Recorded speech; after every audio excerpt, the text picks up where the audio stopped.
Hola amigos y bienvenidos a un nuevo videoprograma del Decimombre. Golpe de estado en Bolivia. Evo Morales ha dimitido, entre otras cosas, para supuestamente evitar un baño de sangre. Hace tiempo que no hablaba de política, geopolítica, conflictos en el mundo. Primero porque la perspectiva cambia con el punto de vista de cada persona y lo que a uno le parece bien, pues a otro no. Por eso es muy difícil mantener un diálogo sobre estos temas y siempre saltará algún troglodita faltando al respeto por no opinar igual que él. Pero bueno, por suerte en este canal eso se da muy poco, ¿no? Y los intercambios de opiniones se suelen dar con bastante respeto, generalmente, salvo excepciones. Estoy haciendo este vídeo porque las élites cada vez son más descuidadas en disimular su mano oscura en prácticamente casi todos los conflictos que se suceden en el mundo. Y el caso de Bolivia, pues no iba a ser menos, y además es actualmente el más notorio. Son varios países los que se encuentran en crisis en estos momentos, algunos con revueltas violentas y protestas de dudoso origen. No digo que no sean legítimas, digo que su origen y su motivación final es dudosa. Bolivia, Ecuador, Chile, crisis políticas en Brasil con un pretoriano Bolsonaro y un Lula da Silva liberado de prisión por grandes irregularidades en su proceso. Incluso podemos también meter a el conflicto catalán en este cajón desastre. En el Líbano, sin ir más lejos, cosa que no se ha estado dando las noticias, se está gestando una guerra civil que no sabemos todavía qué desenlace tendrá. Y en resumen, pues los conflictos en el mundo no hacen más que intensificarse en estos últimos meses. Pero ¿realmente estos movimientos, estas protestas, son populares o hay un poder oscuro que los promueve y alimenta con agendas ocultas de terceras partes, incluso en la mayoría de los casos ajenas al país de origen del conflicto? Sudamérica, particularmente en estos meses, se ha convertido, bueno, y no en estos meses, en los últimos años, siempre Sudamérica ha estado en el punto de mira, ¿no? Pero ahora se ha convertido en un campo de batalla en el que las invasiones son ejercidas con las sutiles armas del descontento, la mentira y la ignorancia. Y sí, digo ignorancia porque la mayoría de las personas que se enfrentan en las calles, ya sea de uno u otro bando, da igual el país, son ignorantes del verdadero propósito para el que han sido movilizados. Y una gran mayoría ni siquiera saben por qué están protestando. Y aquí os pongo un ejemplo de un CDR catalán entrevistado en las últimas revueltas callejeras de Barcelona, aquí en España, para que entendáis de qué os estoy hablando. Estamos con un grupo de chavales que está aquí sentado en medio de una calle que está ardiendo. ¿Os parece normal esta situación? La verdad es que sí, porque son unos cabrones y bueno, y eso, ¿sabes? Que es mejor estar aquí, hacerles cara y ya está. ¿Pero quién tiene la culpa de todo esto? Pues la verdad es que no lo sé, pero yo estoy aquí por mi familia, ¿sabes? Porque son desde pequeños se las han pegado por cosas así de España y bueno, y eso, ¿eh? ¿Ustedes ven bien que arda Barcelona en llamas? No, pero es algo para porque no tenemos miedo. O sea, vosotros condenáis estos incendios. Sí. Algo es algo, ¿no? Ya. El otro día detuvieron a varias personas por, en teoría, fabricar explosivos, ¿no? Para los CDR. No, bueno, eso es lo que se inventan los medios españoles. Yo no he visto aquí, por ejemplo, han hecho fuegos, han visto que un coche iba a prender o algo así y lo han apagado directamente. No, lo que no queremos es hacer daño a los vecinos, que sí, que siempre hay daños colaterales, pero bueno, es lo que hay. Para crear un estado nuevo hay que derrumbar lo que ya está hecho. ¿Y también formas parte de los movimientos de CDR? ¿Y tus padres qué te dicen? No me dicen nada, pero bueno. ¿A ti tus padres te apoyan? Mis padres me apoyan al completo. Sí. Porque ellos no tienen la fuerza para salir a hacer esto. Mis abuelos también me apoyan. Pero incluso que incurran en actos violentos. Sí, lo aceptan. Lo aceptan. Si eso es lo que hay que hacer para que nos dejen votar y para liberar nuestra voz, están perfectamente de acuerdo. ¿No es mejor tratar de llegar a un entendimiento dentro de la ley, dentro del Estado de Derecho? No, se intentó, no. Se intentó. ¿Y qué pasó? La producción de la sonrisa se acabó. Todo empezó con el fallido golpe de Estado a Venezuela, que independientemente de lo bueno o malo que sea el presidente Maduro para su país, al fin y al cabo es algo que deben resolver y valorar los propios venezolanos, pero sin injerencias externas de ningún otro país, sin mentiras, sin presiones, sin embargos, sobre todo sin embargos, porque cualquier embargo económico al final a quien va a afectar indirecta y directamente es a la propia población y son los que van a sufrir. Tal vez ese fracaso de Estados Unidos para derrocar a Maduro haya derivado en una vendetta contra aquellos países que lo apoyaron o que no fueron lo suficientemente sumisos a sus órdenes. Y hemos llegado a un punto en el que es imposible, si no dispones de la información suficiente, diferenciar cuando se produce un levantamiento legítimo, una protesta legítima del pueblo contra un gobierno opresor o no, simplemente de pensamiento diferente, o cuando se trata de un golpe de Estado orquestado por las oligarquías de derecha, descontentas de que un gobierno se haya atrevido a nacionalizar sus empresas, y en parte pues esto es legítimo también, ¿no? A nadie le gusta que con el esfuerzo de una vida, o no con tanto esfuerzo, sino muchos empresarios pues se han enriquecido ilícitamente, pero también los hay que lo han hecho lícitamente. Menos, pocos, pero los hay. Ese puede que sea uno de los mayores errores de un gobierno de izquierdas como el de Evo Morales, y el problema de quitarles algo a los ricos y nacionalizarlo así directamente para beneficio del pueblo, pues crea enemigos muy poderosos, ¿no? Y tal vez no sea la receta más adecuada a medio y largo plazo. Tal vez deberíamos de buscar una fórmula en la que el pueblo se salga beneficiado y las grandes empresas no se sientan, por decirlo de alguna manera, traicionadas por los gobiernos títeres, al fin y al cabo de los que se hace partícipe, ¿no? Pero bueno, eso es un problema muy complicado. Es el sistema que es la matriz, las reglas con las que nos han obligado a vivir. Nos vamos a centrar en Bolivia, puesto que a día de hoy es el caso más evidente de golpe de Estado orquestado por estas oligarquías masonas y supuestamente, bueno, lo de supuestamente lo pongo pues por cubrirte un poco las espaldas, ¿no? Supuestamente apoyadas por Estados Unidos. No olvidemos que Bolivia, Chile y Argentina, este es un dato que también hay que tener en cuenta para entender un poquito toda esta situación, son los países que ostentan en su territorio el llamado Triángulo del Litio y cuyo un proyecto que tenía Evo Morales, era crear la infraestructura necesaria para sacar adelante un proyecto estatal del litio y convertirse en uno de los principales exportadores mundiales de este elemento. No hace falta decir que el litio se está volviendo y se volverá indispensable para la industria, sobre todo para la industria locomotriz de aquí a 40 años, en las próximas décadas, y que muy probablemente se convertirá en el petróleo del siglo XXI. No me voy a posicionar en si Evo Morales como presidente de Bolivia fue un bueno o mal presidente. Eso dependerá de la perspectiva y de a quienes les preguntes. Les preguntas a los nativos indios y el aumento de índice del poder adquisitivo, de la disminución del analfabetismo.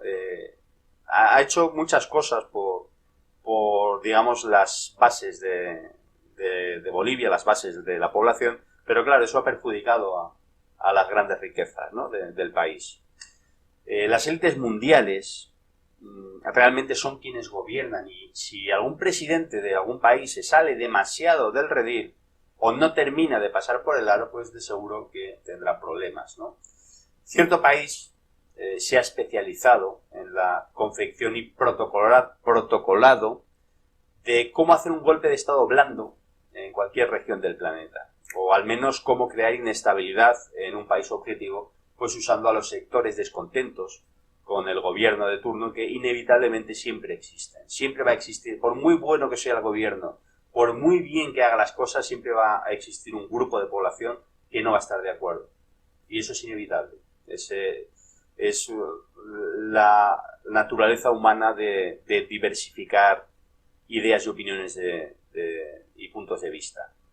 Alimentan, fomentan y apoyan económica y mediáticamente a estos grupos, adoctrinándolos y potenciándolos para que crean que su movimiento es legítimo y justo, cuando en realidad pues están sirviendo a las agendas de terceros grupos o países poderosos con intereses en la zona y siempre vinculados a ese sionismo internacional, llámalo Illuminati, llámalo élites, llámalo como quieras. Es una amalgama de poderes que lo único que quieren es que la humanidad pues siga estancada, ¿no? Siga siendo un rebaño. Pero, ¿qué es lo que está pasando en Bolivia? ¿Qué es lo que realmente está ocurriendo en Bolivia? Luis Fernando Camacho es el hombre que ha encabezado el golpe de Estado en Bolivia. Se presenta a sí mismo en su cuenta de Twitter como presidente del Comité Pro Santa Cruz, abogado y padre de 3 hijos. Dice luchar no con armas sino con fe, pero es la cara visible del golpe de Estado contra Evo Morales, ¿no? ¿Y quién es el hombre que entró al Palacio de Gobierno y rezó arrodillado en el piso, en el suelo, con una Biblia sobre la bandera boliviana? Pues bien, lo llaman el Macho. Lidera la organización civil más importante de la zona más rica de Bolivia, que es parte de una de las 2 grandes logias de la zona. Este señor, el Macho, resulta que es un masón de la Orden de los Caballeros de Oriente y junto a su familia forma parte del grupo empresarial de inversiones Nacional Vida S.A., compañías vinculadas a los seguros, el gas y los servicios. Pues bueno, ya tenéis una ligera idea de por dónde van los tiros.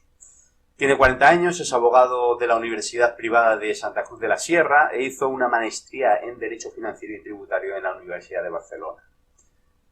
Bien, pues a mitad de este año, los medios locales informaron que Camacho estaría relacionado con los papeles de Panamá a través de la creación de 3 sociedades: Medis Overseas Corp, Navi International Holding y Positive Real Estates.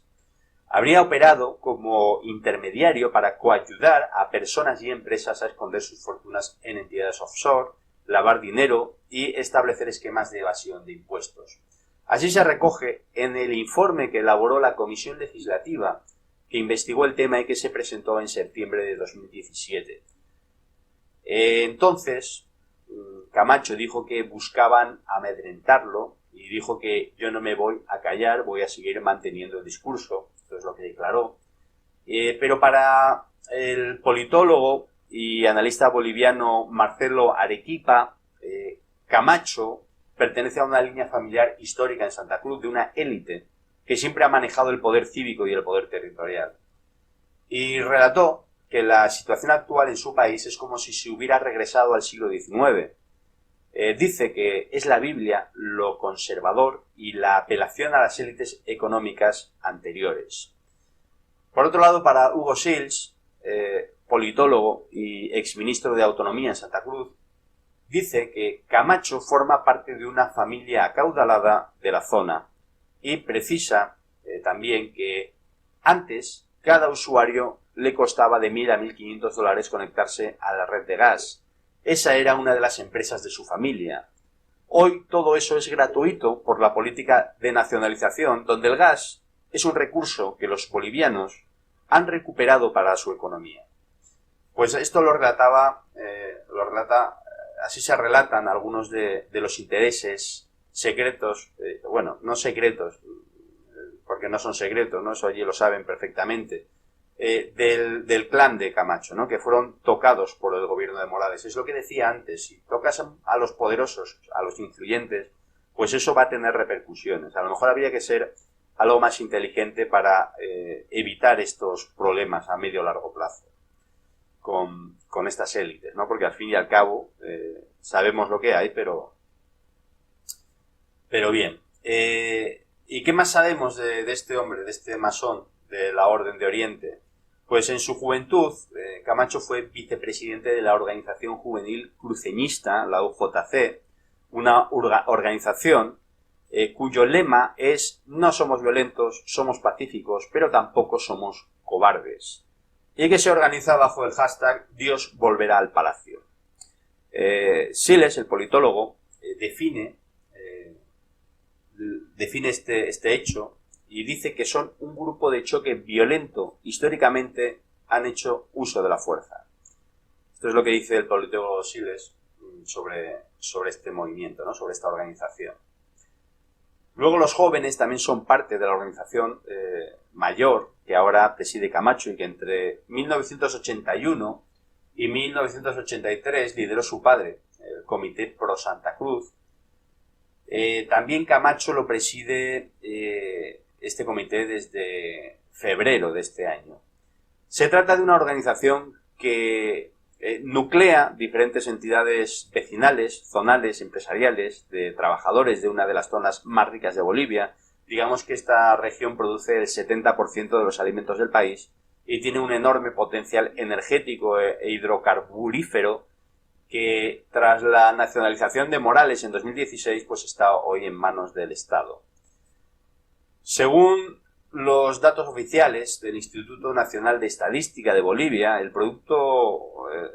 PBI del departamento de Santa Cruz representaba en 2016 el 28,9% de la economía total del país. Santa Cruz representó un tercio del Producto Interior Bruto, ¿no? Y aquí ha organizado con inmensos recursos una movilización de gente que ha tomado las calles. Se trata de una región rica e influyente, pero que la última vez que logró tener un presidente propio fue Hugo Banzer Suárez, quien lideró un golpe de Estado en 1971 y que luego fundó un partido y ganó las elecciones presidenciales en 1997. Ya desde los inicios de las administraciones del MAS, del MAS, el departamento cuestionó la legitimidad del gobierno. Bien, y luego tenemos los Cambas, que como se definen, se organizaron en torno a los comités cívicos conducidos en aquel momento por Branko Marinkovic, un dirigente, hijo de padre croata y madre montenegrina, e impugnaron al poder central. Fue una alianza entre las élites de los departamentos de Beni, Pando, Tarija y Santa Cruz que se llamó la Media Luna. La tensión escaló y hubo hasta una incipiente guerrilla que buscó romper la unidad del Estado-Nación. La UJC, de la que Camacho había sido vicepresidente, fue una organización clave en la escalada de la violencia en aquella ocasión. Luego, en paralelo, en Sucre, se negociaba una nueva constitución y ante dicho empate catastrófico, que así se denominó entonces, el gobierno llamó a un referéndum revocatorio en el año 2008 que sincerara la correlación de fuerzas. Ganó Morales, pero también ganaron la mayoría de los gobernadores.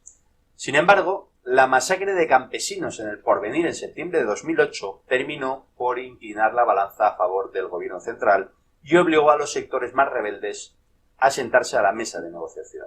Actualmente, según explica Siles, en las noches en Santa Cruz circulan autos que salen a patrullar la ciudad, negocio que ven abierto lo cierran por la fuerza. ¿Y cómo sigue todo esto con este hombre? Pues todo lo que hace Camacho tiene un muy fuerte anclaje religioso. Se apoya en la religión para, convencer. Menciona a Dios en todas sus apariciones, llevó la Biblia al Palacio de Gobierno y pide a sus seguidores que lleven a la Virgen a las movilizaciones. Bueno, no tengo palabras. El 4 de octubre reunió a sus seguidores a los pies del Cristo Redentor en Santa Cruz. Luego posteó un vídeo en redes sociales en el que decía que en dicho cabildo habían decidido castigar al tirano con los votos. Camacho tampoco se presentó como candidato en las elecciones presidenciales de este octubre en Bolivia y sin embargo actualmente encabeza un golpe que tiene como argumento original la denuncia de la oposición de fraude por parte de Morales. El mismo se ha ocupado de dejar en claro un estilo al citar en público al más famoso narcotraficante colombiano, y decía que tenemos que hacer, salvando las diferencias, y sacar la agenda como lo hacía Pablo Escobar, pero solo para anotar los nombres de los traicioneros de este pueblo. Esto lo dijo el 30 de octubre en un cabildo en la zona sur de Santa Cruz. Esto está circulando en las redes sociales de Bolivia sobre la organización política más importante del país, el Movimiento al Socialismo. Camacho dijo que iban a anotar nombre por nombre a lo Pablo Escobar. Y esto hacen sus bases. Y por esto también es un golpe de Estado. El politólogo Juan Manuel Carg, que adjuntada a la imagen en un folleto, pide a la población hacer un registro de las publicaciones en redes sociales para encarcelar a traidores del pueblo, encontrándolos, rastreando su ubicación del móvil. ¿Y cómo pasó esto? ¿Cuál es la cronología de todos estos acontecimientos que están sucediendo en Bolivia? Bueno, ya tenemos un poco claro quién es este señor, ¿no? Quién es Camacho. Es un representante de las élites, masón de la Orden de los Caballeros de Oriente. Y bien, ya podemos ir teniendo una idea un poquito más precisa. ¿Cómo pasó todo? Desde el 21 de agosto el Comité de Santa Cruz, junto a los de otros departamentos y el Comité de Defensa de la Democracia, convocaron a un paro indefinido en rechazo a la candidatura de Morales. Bueno, el argumento de esto era que había perdido el referendo de 2016, en el que se preguntaba si la población estaba de acuerdo con reformar el artículo 168 de la Constitución para habilitar la reelección de manera continua. Aunque más tarde la Junta Electoral habilitó su candidatura, la oposición siguió insistiendo en que era ilegítima. Hombre, evidentemente esto es algo que hace chirriar un poquito los dientes, ¿no? Que alguien quiera perpetuarse en el poder, por muy bien que lo esté haciendo, pues puede tener varias interpretaciones, y eso ya hemos dicho que no voy a juzgar, porque dependiendo del punto de vista de la persona y de la situación, pues puede haber mil variantes. Pues con esa conflictividad se llegó a las elecciones generales de este 20 de octubre. Morales obtuvo el 47,08% de los votos, lo que lo hacía triunfador en primera vuelta. Camacho desconoció el resultado desde el primer momento, no lo reconoció, denunciando fraude electoral, y convocó a un cabildo en Santa Cruz, desde el que dijo que le daba a Morales 48 horas para renunciar. La línea de actuación parece bastante clara, ¿no? A mí me recuerda mucho a Guaidó, lo único que en Venezuela es distinto a Bolivia. Digamos que los países son dos países sudamericanos, pero no tiene nada que ver en líneas generales uno con otro, ¿no? La situación, el apoyo del ejército no tiene nada que ver. Bueno, además llamó a un paro indefinido y se autoproclamó al frente de la unidad opositora. Otro autoproclamado. Bien.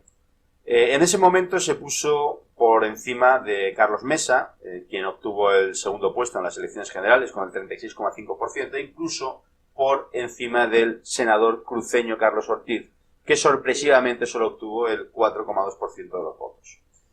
Camacho está siendo en los hechos el jefe político de la oposición y que va imponiendo su agenda.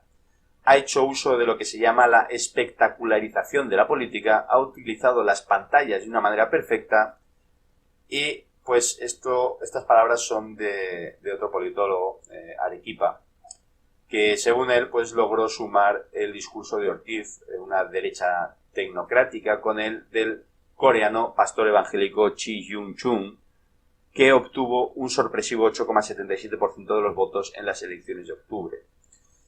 Es la suma de las derechas en Bolivia, es lo que dijo.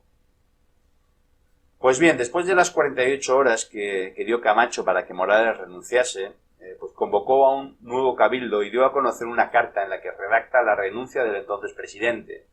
Desde entonces empezó una travesía camino al palacio para entregar la misiva.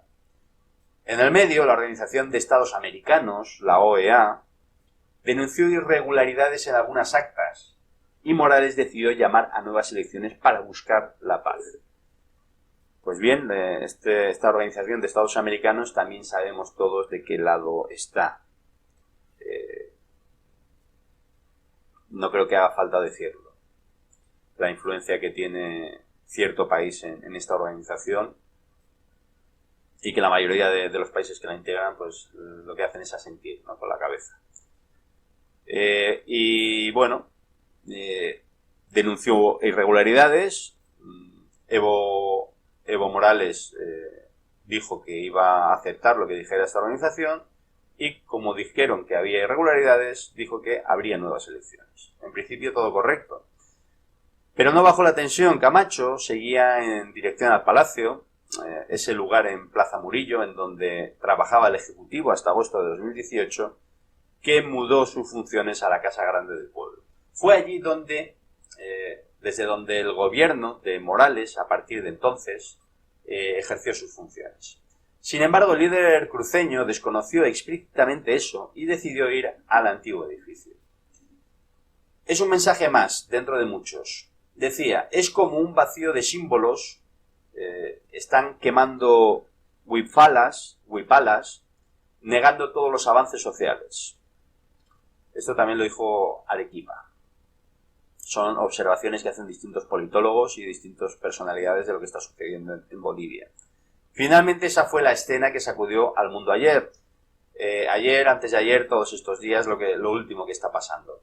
Minutos antes de que Morales renunciara a la presidencia, pues Camacho entró al Palacio de Gobierno y presentó la carta sobre una bandera de Bolivia y con la Biblia al lado. Más tarde, tuiteó, confirmado, orden de aprehensión para Evo Morales. La policía y los militares están buscándolo en el Chaparé, lugar que se escondió. Bueno, denunció ante el mundo y pueblo boliviano que un oficial de la policía anunció públicamente que tiene instrucción de ejecutar una orden de aprehensión ilegal en contra de mi persona. Esto lo dijo Evo Morales. Asimismo, grupos violentos asaltaron mi domicilio y los golpistas destruyen el Estado de Derecho. Pero luego, aunque ya era tarde y tras las desmentidas de la policía, pues eliminó este mensaje y Morales denunció la persecución. Bueno, es evidente que se está produciendo una guerra blanda por el control político de Sudamérica desde hace mucho tiempo y estamos llegando al punto de que si no se consigue ese objetivo por medios democráticos, pues da igual, se busca la forma utilizando al sector de población que más se ajuste al cometido que tenga en su agenda, utilizando las herramientas que mejor sirvan a ese propósito, ya sea religión, promesas que después rara vez se cumplen, independencia, cualquier cosa para reclutar a una muchedumbre suficiente. En fin, amigos, la mejor defensa que tenemos ante la manipulación es buscar nuestra propia información y no dejar que nos la susurren al oído.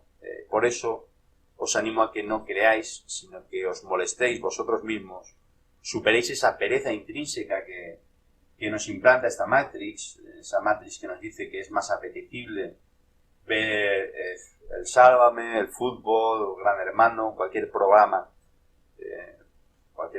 o cualquier entretenimiento que nos oculte cualquier otra realidad puesta delante de nuestros ojos, ¿no?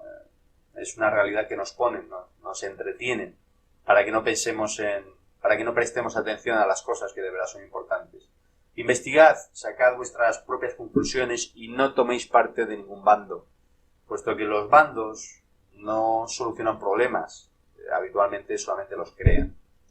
Amigos, hemos finalizado este videoprograma del 10º hombre de hoy. Ya sabéis, como siempre, os deseo conocimiento y sabiduría para aplicarlo. Muchas gracias y hasta muy pronto.